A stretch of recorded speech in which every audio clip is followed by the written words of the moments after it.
सरस्वत्यै नमः। श्री परमात्मने नमः। श्री सद्गुरुदेवाय नमः। श्री शिवाय नमस्तुभ्यं।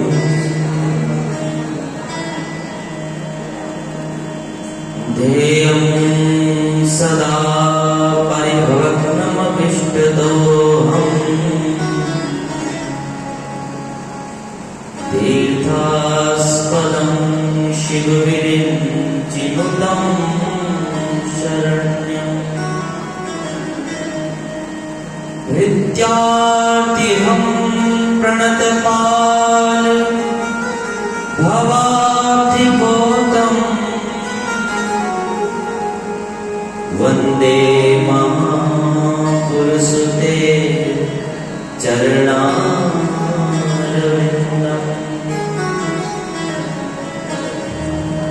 सीतानाथ समारम्भाम्।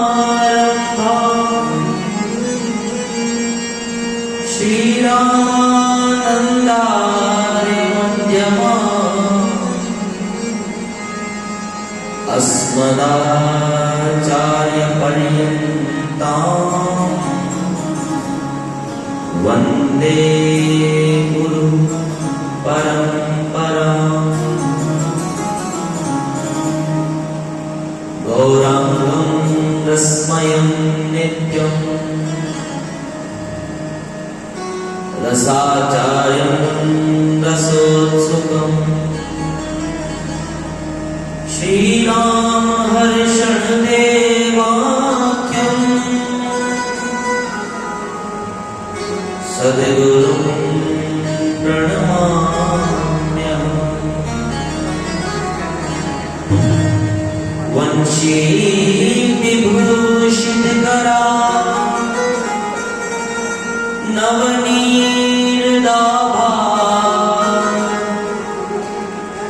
पीताम्बरा तरुणबिम्बफलाधरा। पूर्णेन्दुसुन्दरमुखा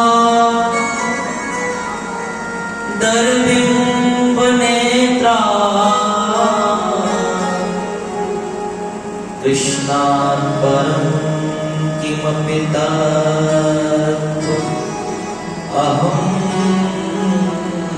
न जाने। नारायणं नमस्कृत्य नरं चैव नरोत्तमं। देवीं सरस्वतीं व्यासं ततो जयमुदीरये।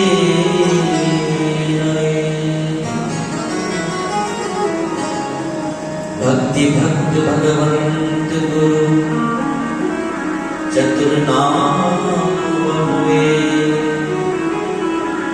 तिनके पद वंदन करूं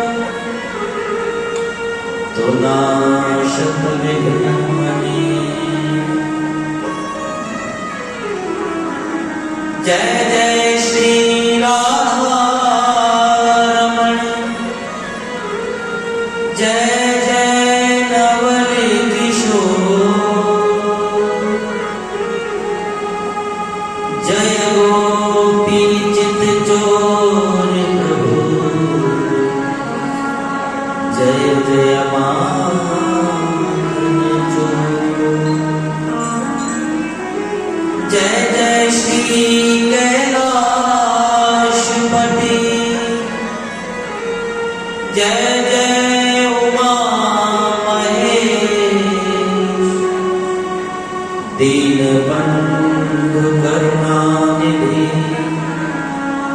काटो सकल क्लेश। बोले शंकर भगवान की जय। उमापति महादेव की जय। राधे श्याम की जय। सीताराम की जय।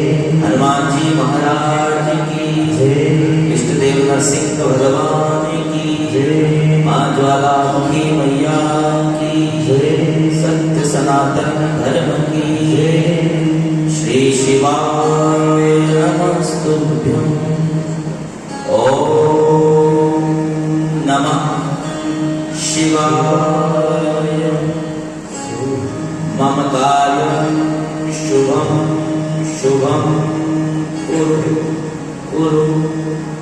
शिवाय नमः। बोलो शंकर भगवान की जय। परम मंगल में, परम कृपा में, अकारण करुणा वर्णालय, भक्त वांछित कल्पतरु, दृढ़ विनित बागंबरधारी भगवान भोलेनाथ, विश्वेश्वर, रामेश्वर, भूषणेश्वर, केदारेश्वर, सोमनाथ भगवान, द्वादश ज्योतिर्लिंगों के पावन चरणों में प्रणाम करते हुए, देवादिदेव महादेव का नित्य स्मरण करते हुए, उनके पावन चरणों में प्रणाम करते हुए, भगवान शिव की वांग में प्रति स्वरूपा श्री शिव महापुराण के पावन चरणों में कोटि कोटि नमन करते हुए, व्यासपीठ पर आसीन चतुर्लिंग तो भद्रपरि उपस्थित समस्त देवता, समस्त देवगण एवं भगवान के गण सबको नमन करते हुए, भगवान श्री वीरभद्र का ध्यान करते हुए एवं पंचांग वेदी पर बैठे समस्त देवता, सूर्यादि नवग्रह देवता, ओंकार, श्री, चतुष्षष्टि योगिनी, षोडश मातृका एवं वास्तु पुरुष भगवान सहित कलशवर्ण देवता, समस्त तीर्थों पर ध्यान करते हुए, संगीत पर विराजमान संगीत के हमारे आचार्य, दोनों कीबोर्ड पर और तबले पर दोनों को नमन करते हुए एवं यहाँ वेदी के मुख्य आचार्य एवं उपाचार्य दोनों को नमन करते हुए, समस्त मातृशक्ति एवं समस्त पितृशक्ति सभी को प्रणाम करते हुए, विवेक विहार कॉलोनी के समस्त सदस्यों को, जो विवेक विहार कॉलोनी का रहवासी है, उन सबको दंडवत प्रणाम करते हुए, क्योंकि सब शिवानुरागी है। आज पंचम दिवस की कथा है, तो इन 4 दिनों में हमने यहाँ केवल प्रेम ही पाया है और वो भक्ति झलकी है इन 4 दिनों में, जिस भक्ति का अनुमान नहीं लगाया जा सकता। तो सभी को मेरा नमन एवं व्यासपीठ से सभी को साधुवाद, मंदिर समिति के सदस्यों को भी, जिन्होंने इतना भव्य मंदिर बनाया। सुनने में पहले आता था यहाँ पर कूड़े का ढेर हुआ करता था, लेकिन देखो आज भगवान का कीर्तन भजन हो रहा है। ये भी आप लोगों के पुण्य प्रतापों का फल है। तो ठाकुर जी यहाँ कूड़े के ढेर पर आकर भी इस स्थान को इतना पवित्र बना दिया।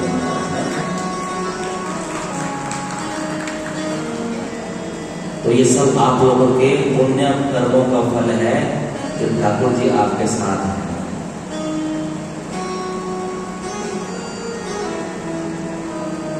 और उन सभी मंदिर समिति के समस्त सदस्यों को मैं भी अभिनंदन करता हूँ, जिन्होंने इतना भव्य मंदिर बनाया, और उन सब दानदाताओं को भी नमन करता हूँ, जिन्होंने इस मंदिर के लिए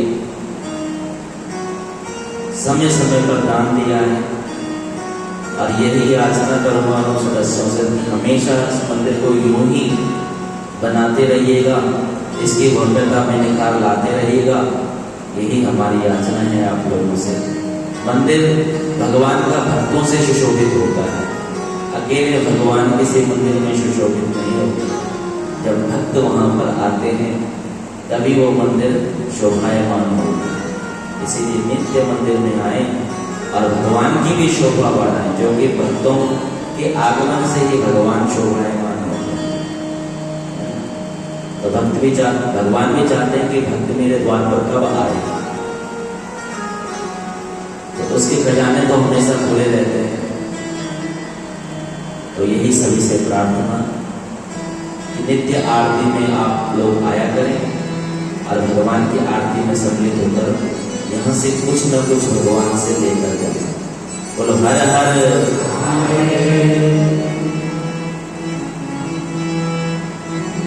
तो कथा में प्रविष्ट होने से पूर्व एक क्षण भगवान नाम संकीर्तन करते हैं, तत्पश्चात हम अपनी कथा को आरंभ करेंगे।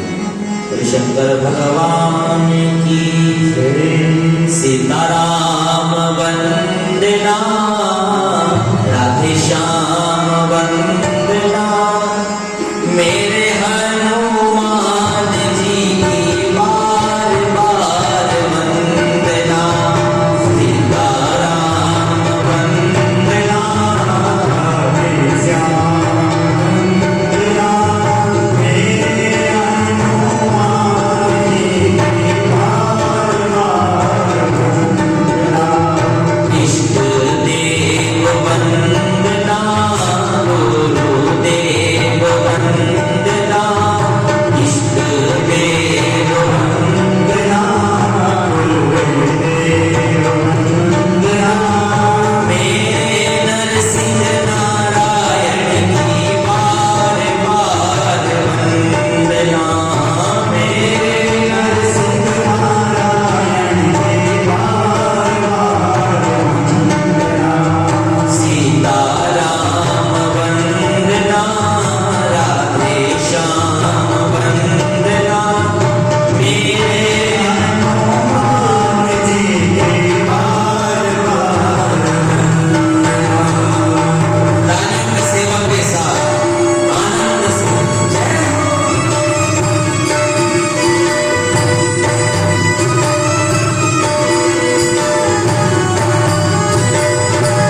कहां तक थे हम? सती आत्मदाह करना। सती माता ने यज्ञ कुंड में आत्मदाह कर दिया, याद है ना? कल आपको पता कल कौन सी तिथि थी? कल नंदा तिथि थी, षष्ठी थी कल, और कल के दिन ही नंदा व्रत का उद्घाटन किया हम लोगों ने। ये भी संयोग की बात है ना? और जैसे ही माता सती ने आत्मदाह किया तो भगवान के द्वारा भेजे हुए गण नंदी और ढिंकी ने क्या किया? अपने गण साथियों को बुलाया। 20,000 गण साथी आए पहले तो, और जैसे ही 20,000 गण साथियों ने ये देखा कि माता सती ने आत्मदाह कर लिया और माता सती के देह को जलते हुए देखकर उन्होंने अपने भी अंग भंग कर लिए महाराज, उन्होंने भी प्राण त्याग दिए।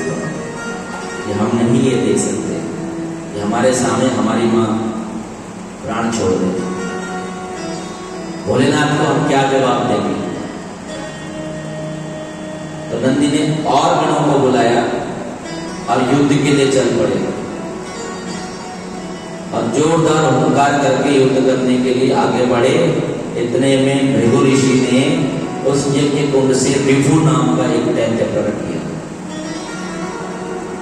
रिभु नाम से, और उस रिभु के शरीर से अनेकों दैत्य प्रकट होते चले गए। गणों ने बहुत प्रयास किया उनसे युद्ध करने का, लेकिन इतना विकट है रिभु, अब कहते ना यज्ञ कुंड से निकली हुई अग्नि के समान। तो गण बेचारे हताश होकर हार कर वापस भोलेनाथ के पास आ गए।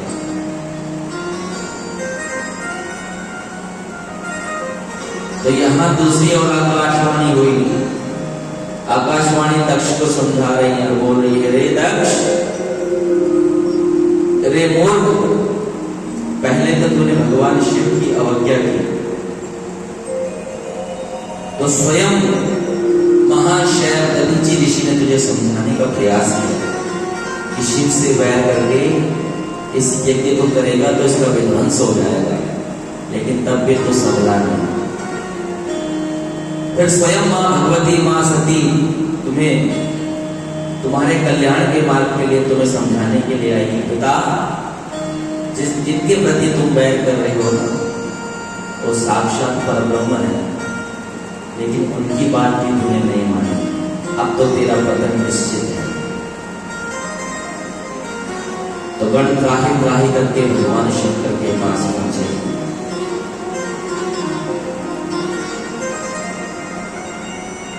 आकाशवाणी ने ये भी कहा साथ में, क्या देखो, नारायण भी गए हुए थे उस युद्ध में, उस यज्ञ में, और ब्रह्मा जी भी गए हुए थे यज्ञ में। तो आकाशवाणी विष्णु भगवान को क्या बोल रही है, सुनो ध्यान से, कि भवतो नाशो भविष्यत्य सर्वथा विष्णुएव च। हे नारायण, यदि अपना वर्चस्व चाहते हो इस यज्ञ से बाहर चले जाओ, अन्यथा तुम्हारा भी विनाश हो जाएगा। हे ब्रह्मा, तुम भी इस यज्ञ को छोड़कर चले जाओ, अगर तुमने ऐसा नहीं किया तो तुम्हारा भी पतन निश्चित है। ऐसी आकाशवाणी हो रही है। स्वयं कोई भी बड़ी से बड़ी शक्ति भगवान शंकर के विरुद्ध चले, उसका पतन निश्चित है। क्यों? क्योंकि शिव अपार अनंत परब्रह्म स्वरूप है, जिनकी शक्ति से ही सारी शक्ति चलती है ना? स्वयं मृत्यु भी जिनके भय से कांपे, ऐसे हैं भगवान शंकर। मृत्युस भयति मद, मृत्युस चलति मद भया, मृत्यु मेरे ही भय से चलती है। स्वयं भगवान शंकर कह रहे हैं, क्यों? कालों का काल है, लेकिन भगवान विष्णु वहां से कष्ट मसना हुए और ब्रह्मा जी ने त्राही त्राही करके जैसे ही गण कैलाश पर पहुंचे और भगवान शंकर से बोले कि देव देव महादेवा पाहि मां शरणागत। हे भोलेनाथ, हे शंकर, हे महादेव, हमारी रक्षा कीजिए, हमारी रक्षा कीजिए। शंकर बोले क्या बात है, क्या हुआ, ऐसे पीटे पीटे कहां से आ रहे हो, किसने तुम्हारी ये दुर्दशा करी। तो गण बोले प्रभु आज अनर्थ हो गया, बहुत बड़ा अनर्थ हो गया। भगवान शंकर बोले घबरा के, क्या बात हुई, सती कहाँ है, तुम अकेले आ गए, सती कहाँ है। तो नंदी ने गर्दन झुका ली, भृंगी से पूछा, अरे भृंगी जल्दी बोल सती कहाँ है। भृंगी बोला प्रभु आज वो अपना पतिव्रत धर्म पूरा कर दिया,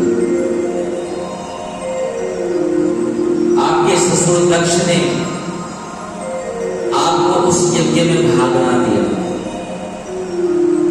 और यहां तक माता सती जब गई और भाग की बात कही तो उनका अपमान किया सो किया, लेकिन आपका अपमान इतनी बुरी तरह से किया कि उनके मन को बड़ी ठेस हुई और उन्होंने अपना शरीर सब छोड़कर आत्मदाह कर दिया।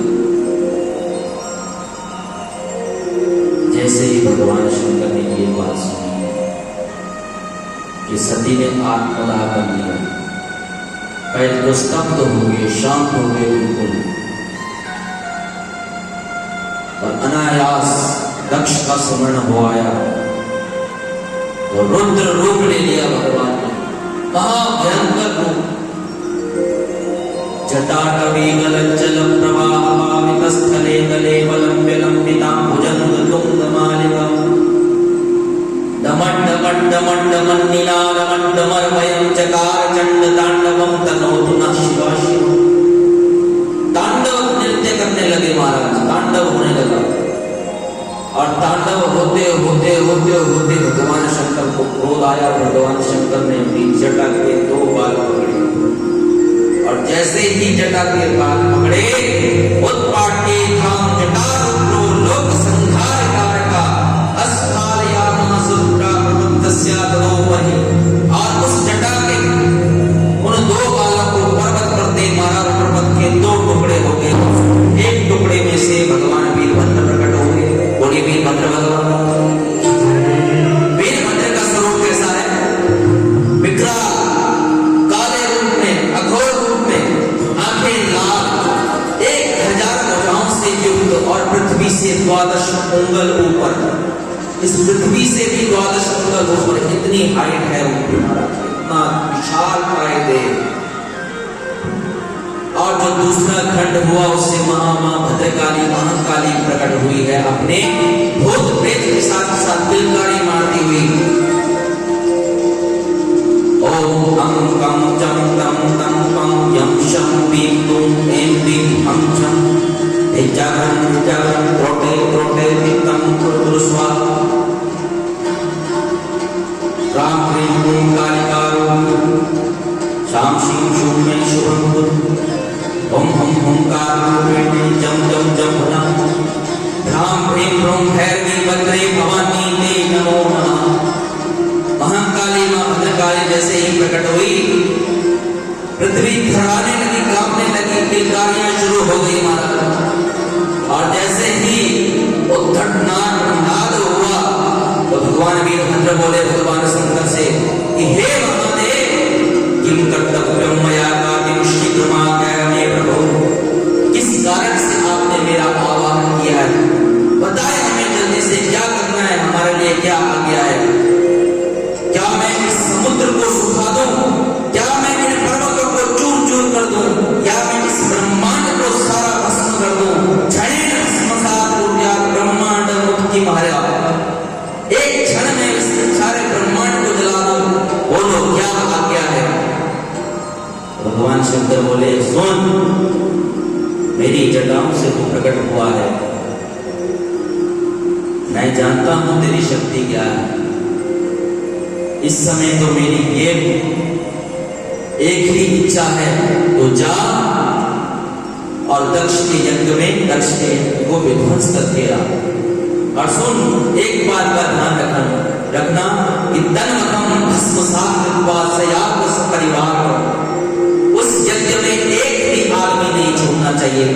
दक्ष के पक्ष से कोई भी यदि एक व्यक्ति भी हो तो उसका विध्वंस होना चाहिए, चाहे वो ब्रह्मा विष्णु आदि देवता ही क्यों ना हो, स्वयं यम ही क्यों ना हो, इंद्र ही क्यों ना हो, अग्नि ही क्यों ना हो, वरुण ही क्यों ना हो, सबका विध्वंस होना चाहिए।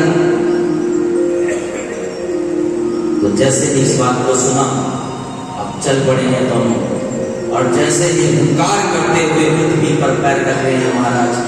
जब पहली बार भगवान वीरभद्र ने पृथ्वी पर पैर रखा तो वो यही जगह थी ऋषिकेश में वीरभद्र नामक स्थान पर, जहां पर पहली बार वीरभद्र ने अपने चरण धरती पर रखे।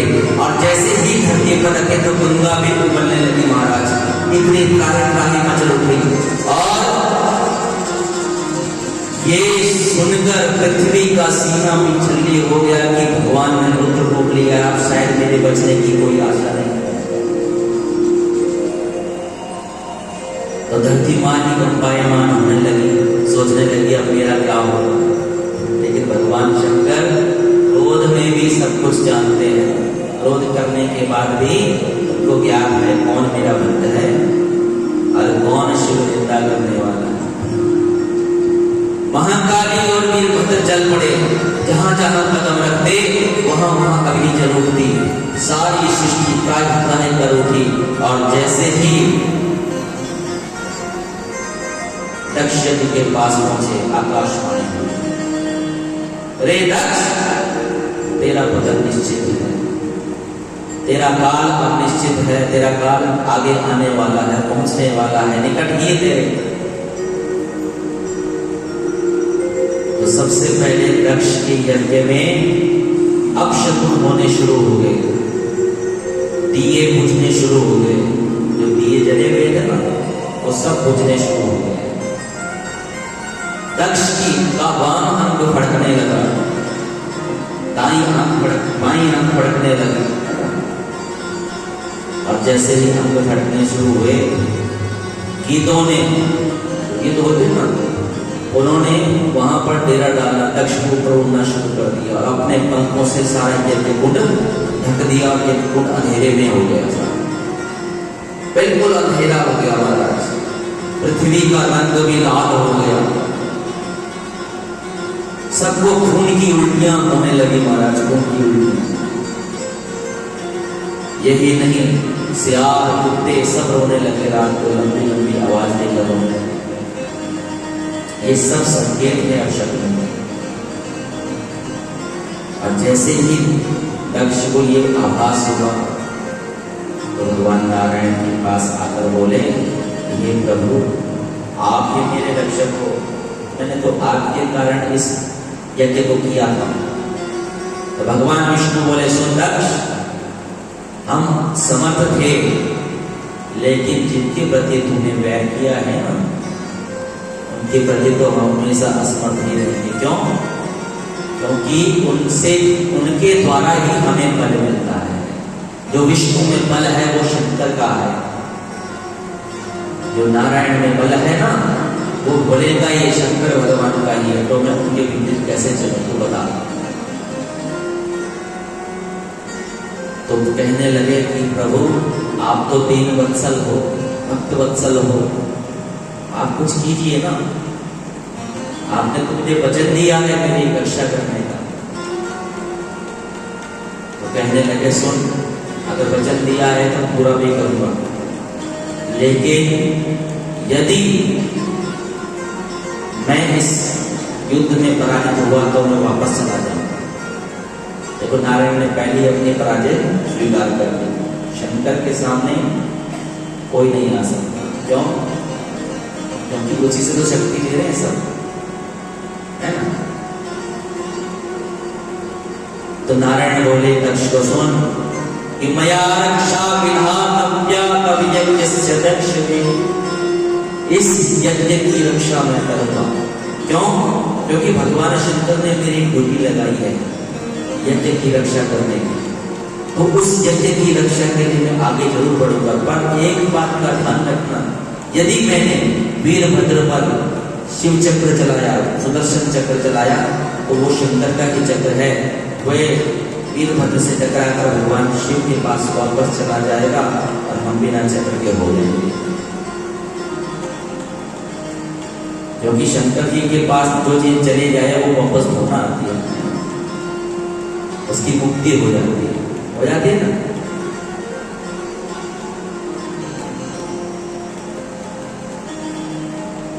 पर फिर भी मैं आश्वासन देता हूं कि तेरी रक्षा करूंगा। ये बात सुनी तो देवता हंसने लगे भगवान नारायण का। देखो देवताओं को भी अभिमान हो गया, देवता हंसने लगे।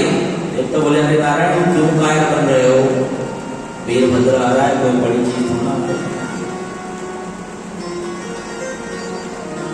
अब वीरभद्र यम वरुण अग्नि ये सब चल पड़े कहां, वीरभद्र के नजदीक।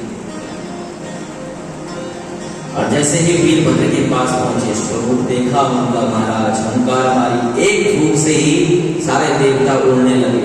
तो महाराज उल्टे पांव वापस दौड़ पड़े नारायण के पास और नारायण से बोले प्रभु हे रमानाथ रक्षा कीजिए, प्रभु रक्षा कीजिए, वहां भयानक विकराल रूप है भगवान, आप ही हमारी रक्षा कर सकते हैं।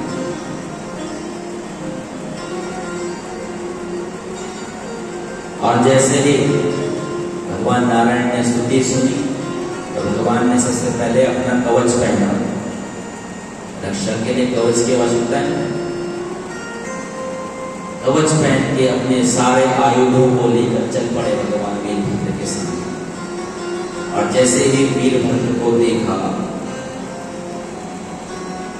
और वीरभद्र ने नारायण को देखा तो भ्रिकुटी टेढ़ी कर दी, अरे ये कहां से आ गए।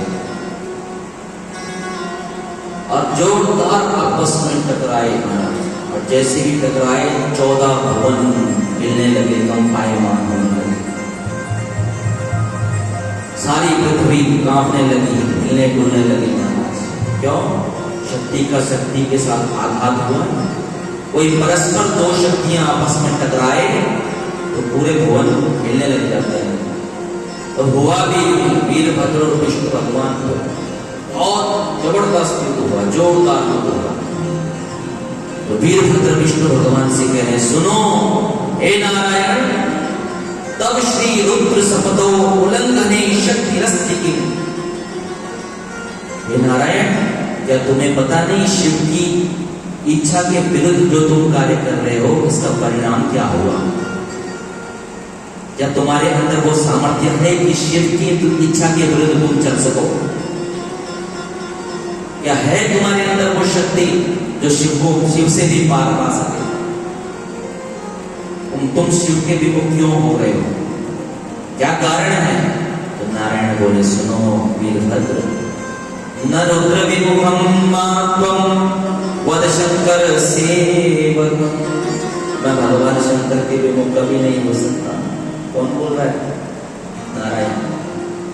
शिव के विमुख में कभी हो भी नहीं सकता, ना मैं कल्पना कर सकता हूं, लेकिन अपने भक्त को दिए हुए वचन के कारण मुझे इस युद्ध में भाग लेना पड़ा।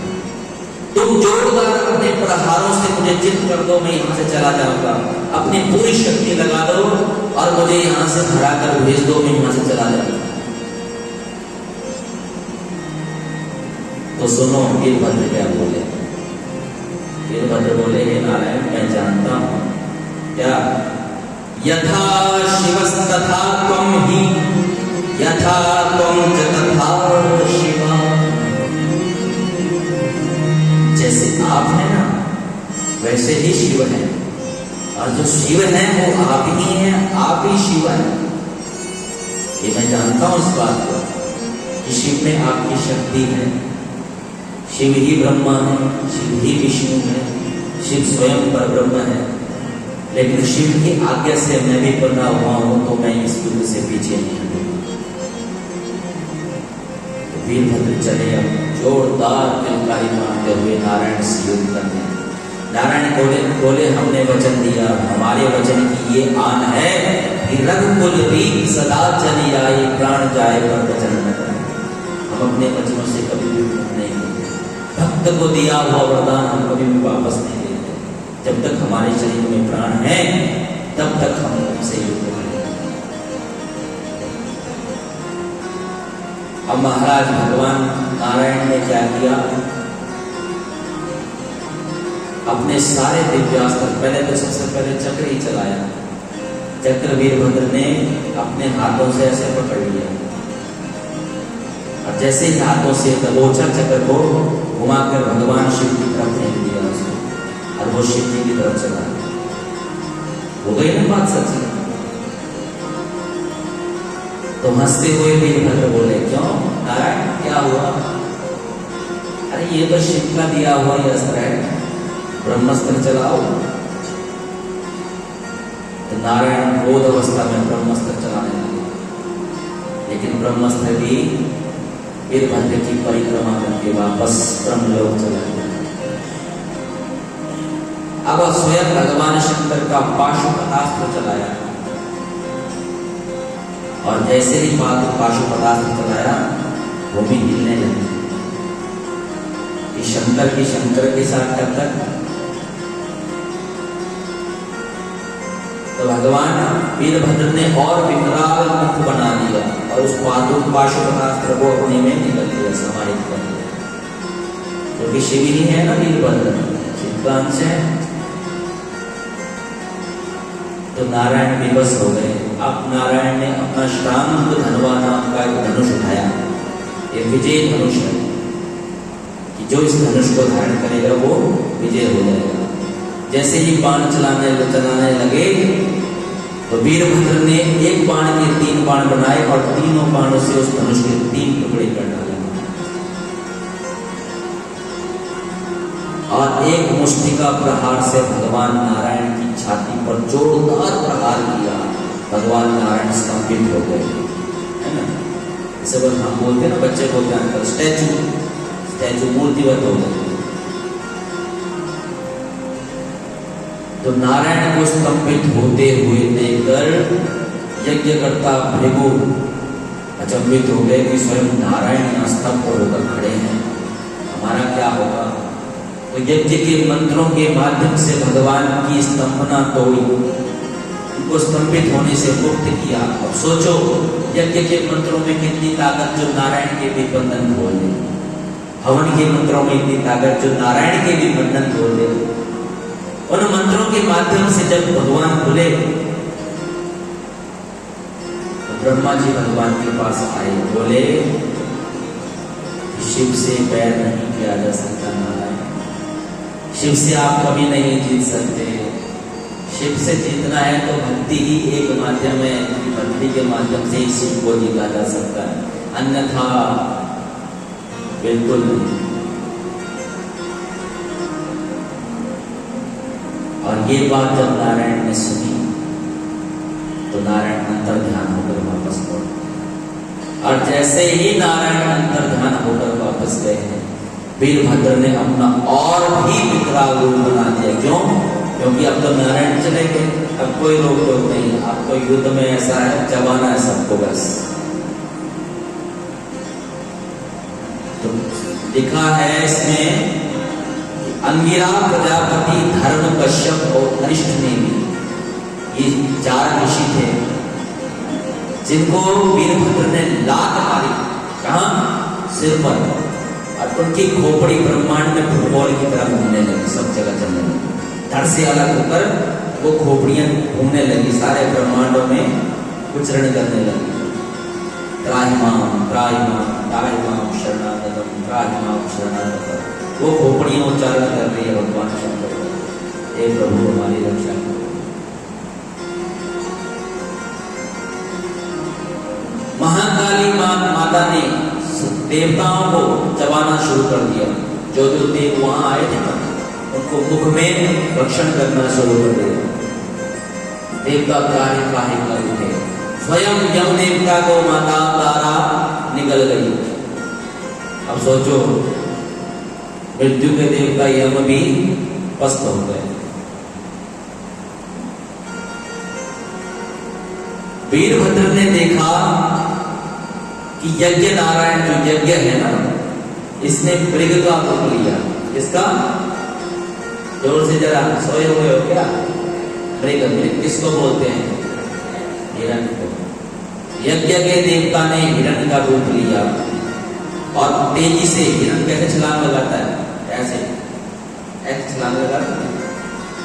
छलांग लगाते लगाते उस गर्दन से पकड़ा, खड़क से प्रहार किया और मृग को समाप्त कर दिया। अब तो बिना गर्दन के वो मृग भाग रहा है। और महाराज जो यज्ञ के कर्ता भृगु ऋषि थे, उनको स्वयं वीरभद्र ने क्या किया, पकड़ा, लेटाया, छाती पर पैर रखा और उनकी दाढ़ी उखाड़ दी। दाढ़ी उखाड़ कर उन्होंने बोला जाओ यहां से, नहीं तो तुम्हारे प्राण भी नहीं बख्शेंगे। और बिना दाढ़ी के भृगु जी उल्टे पांव दौड़े। मणिबंध नाम के गण ने क्या किया, यज्ञ के देवता एक और होते हैं पूषा और भग। पूषा के तो महाराज दांत तोड़ दिए सारे 32 के 32, और भग की आंखें निकाली और बिना आंखों के चल रहे हैं। भग वो देवता है जो सबको भाग पहुंचाते हैं, समझ गए, जो सबको भाग पहुंचाने का कार्य करते हैं। यज्ञ में जो आहुति है, अग्नि, अग्नि के पास के बाद भग को गई, भग के बाद स्वाहा को गई, स्वाहा के बाद भगवान को गई। ऐसा होता है, ये नियम है यज्ञ। और जैसे ही भग बिना नेत्रों के गए वहां से, अब ये सारी स्थिति कौन देख रहा है, दक्ष प्रजापति। ये तो विध्वंस होना शुरू हो गया, यहाँ पर कोई नहीं बचा, तो ये झुकने की कोशिश कर रहा है महाराज। इतने में माता सरस्वती और देव माता आदित्य वहां पहुंची, तो वीरभद्र के सामने खड़ी हुई। तो वीरभद्र बोले, हे सरस्वती, बुद्धि की देवी हैं आप, आपकी बुद्धि क्या घास चलने गई थी तो शिव के बगैर ये काम करने यहाँ पर पहुंच गई। और भगवान वीरभद्र ने क्या किया, खड़ग उठाया और सरस्वती का नाक काट डाला, आदित्य का नाक काट डाला, लक्ष्मी का एक कान काट डाला, और सबको बिना कान बिना नाक के भेज दिया, जाओ। सब वहां पर जितने हैं सब त्राही त्राही कर रहे हैं। अब वीरभद्र जी दक्ष को ढूंढ रहे हैं, दक्ष कहां पर छुपा हुआ है। इतने में गिद्धों ने हमला किया इस पर, दक्ष पर। गिद्धों के हमले से बचने के लिए जैसे ही बाहर निकला, वैसे ही वीरभद्र ने एकदम जोरदार पकड़ से इसको पकड़ लिया। अब कहीं भागने का कोई रास्ता नहीं। यज्ञ के प्रभाव से जैसे ही वीरभद्र ने खड़ग उठाई और दक्ष की मुंडी को काटा, काटने का प्रयास किया तो दक्ष की मुंडी कटी नहीं। क्यों? यज्ञ का फल था कि अस्त्र शस्त्र इस पर नहीं चल सकते। तो वीरभद्र ने क्या किया, सुनो, शिव महापुराण में लिखा है, वीरभद्र ने दक्ष को लिटाया, उसके बाल पकड़े और छाती पर पैर रखकर बाल समेत उसको धड़ से अलग उसकी गर्दन फाड़ दी और सीधा यज्ञ कुंड में विध्वंस कर दिया।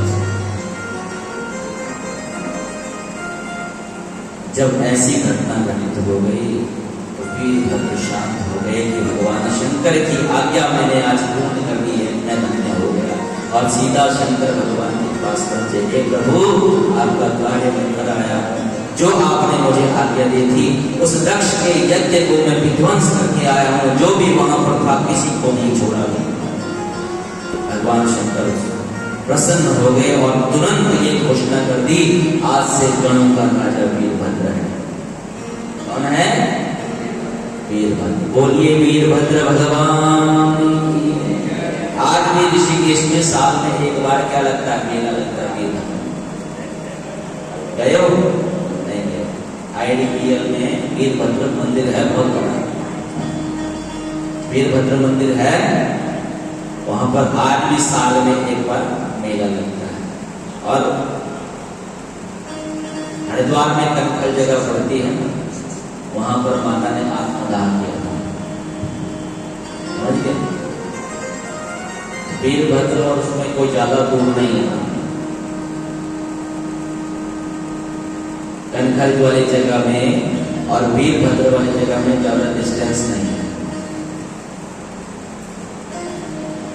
तो इस प्रकार दक्ष के यज्ञ का जब विध्वंस हुआ, सारे देवता भगवान के पास पहुंचे।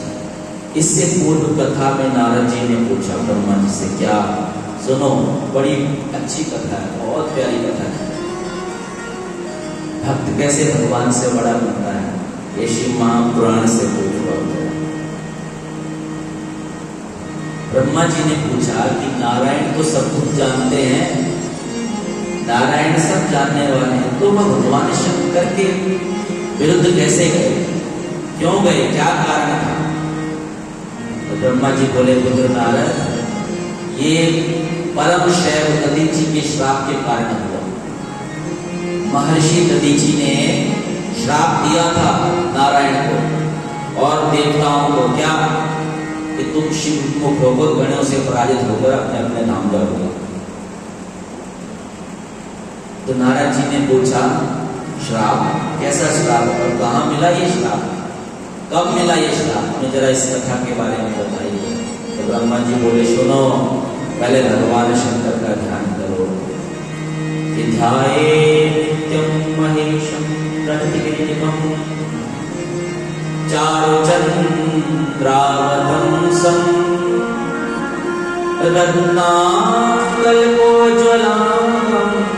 परशुमृगवरां दीप्तिहस्तं प्रसन्नं पद्मासीनं समन्तात् स्तुतिर्गणे व्याघ्रवृत्तिं वसानां विश्वाद्यं विश्ववाद्यं निखिलभयहरं पंचवक्त्रं त्रिनेत्रं। बोले शंकर भगवान की जय। ब्रह्मा जी बोले, सुनो नारद, दधीचस्त मुने शापात् भ्रष्ट ज्ञानो हरिपुरा। दधीचि के श्राप के कारण नारायण का ज्ञान नष्ट हो गया। नारद जी बोले, कैसे नष्ट हुआ, कृपा करके विस्तार से इस कथा का वर्णन हमें बताइए। तो ब्रह्मा जी बोले, सुनो, एक समय की बात है, एक शुभ नाम का राजा होता था। किस नाम का? शुभ, शुभनी, क्षत्रिय वाला शुभ, ठीक है। शुभ नाम का राजा था, जिसकी दोस्ती थी दधीचि ऋषि से। ये दोनों परस्पर बड़े मित्र थे। एक दिन ये बैठे हुए थे, आपस में चर्चा कर रहे थे। चर्चा करते करते विवाद कर रहे थे। अब विवाद किस चीज का? एक बोला मैं बड़ा, दूसरा बोला मैं बड़ा। एक ने कहा ब्राह्मण बड़े, क्यों? क्योंकि ब्राह्मण ज्ञान देते हैं, है ना। दूसरा बोला राजा बड़ा, क्यों? क्योंकि श्रुति बोलती है क्या कि सर्वदेव मयो नृपः। एक राजा में सारे देवताओं का समावहन होता है, सारे देवता एक राजा में समाहित रहते हैं। तो लोकाचार से राजा बड़ा, है ना। तो इस बात पर दधीचि क्रोधित हो गए। दधीचि ने क्या किया? राजा के सिर पर एक जोरदार घूसा मारा और राजा झंझनाहट, राजा सीधा गिर पड़ा नीचे। और ऊंचा से जैसे ही राजा उठा, राजा को बड़ा क्रोध आया। राजा ने तुरंत अपना वज्र उठाया, दधीचि ऋषि के हजारों टुकड़े कर डाले। और दधीचि ऋषि तो परम शैव है। तो दधीचि ऋषि ने उन टुकड़ों के माध्यम से ही क्या किया? शुक्राचार्य को बुलाया। इसको शुक्राचार्य को क्यों बुलाया? क्योंकि राजा को राजा बनाने वाला ये शुक्राचार्य ही थे, जिन्होंने क्षुर को राजा बनाया था। और वो भी शिव के भक्त हैं और ये भी शिव के परम भक्त हैं दोनों। और शुक्राचार्य ने जैसे ही हजारों टुकड़ों में